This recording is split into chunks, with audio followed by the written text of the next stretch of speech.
У моего друга произошло несчастье. Его сестру сбила машина, когда она шла в школу. Мне пришлось принять активное участие в организации похорон, так как ни он, ни его мать не могли принимать никакие решения и адекватно мыслить. Если честно, то я не спала практически 3 ночи подряд. Я сделала все, что могла, и после похорон пришла домой и сразу же легла спать, потому что невероятно устала. Ночью сквозь сон я услышала, как кто-то звонит в дверь. Я решила не отвечать и притвориться, что дома никого нет. Но кто-то продолжал настойчиво звонить. Возможно, тот, кто за дверью, знает, что я дома, подумала я, и мне пришло на ум, что это может быть мой друг. Возможно, он настолько убит горем, что не может оставаться дома, и пришел ко мне, чтобы переночевать у меня. Поднявшись с кровати, я побрела к двери. На часах было 2:30 ночи. Я открыла первую дверь и уже готовилась открыть вторую, как вдруг ощутила необъяснимое внутреннее волнение. Сначала я решила узнать, кто решил навестить меня в столь поздний час. «Кто там?» – спросила я. В ответ раздался чей-то голос. Я сразу сообразила, что это не мой друг. Голос был каким-то странным. Я даже не смогла поначалу определить, принадлежит он женщине, мужчине или вообще ребенку. Это было очень странно, какой-то абсолютно неразборчивый голос.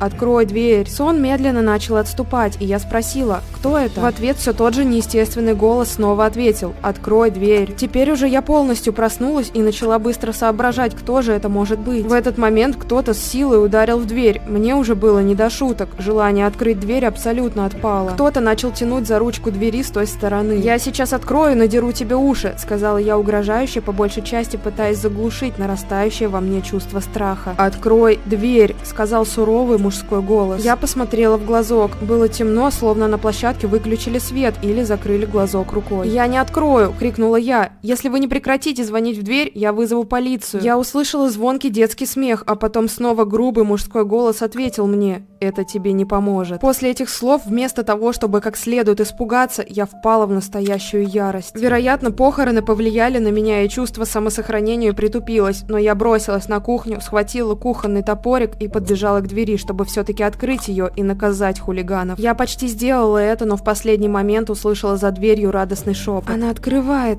Она открывает!» Моя рука вдруг остановилась перед последним щелчком замка. И в этот момент я ощутила удар невероятной силы, потрясший дверь. Я снова начала судорожно закрывать дверь на все замки. Кто-то сердито взвыл за дверью. «Кто вы? Оставьте меня в покое! О боже мой, уйдите! У меня был очень тяжелый день. Я едва держусь на ногах!» Затараторила я незнакомцам, которые стояли сейчас за дверью, кипя от злости. Я услышала шипение за дверью, как будто воду выплеснули на раскаленные угли. В течение последующих 10 минут я напрягала слух. Я больше не услышала ни шорохов, ни голосов, ни единого звука. Я так устала, что не стала разбираться, что произошло, и просто пошла спать. Утром все было как обычно. Жизнь потекла своим чередом. Чуть позже, немного поразмыслив, я завела кота. Говорят, кошки отгоняют всякую нечистую силу. Много времени прошло с той поры, но я до сих пор задаю себе вопрос: кто же приходил ко мне в ту ночь после похорон?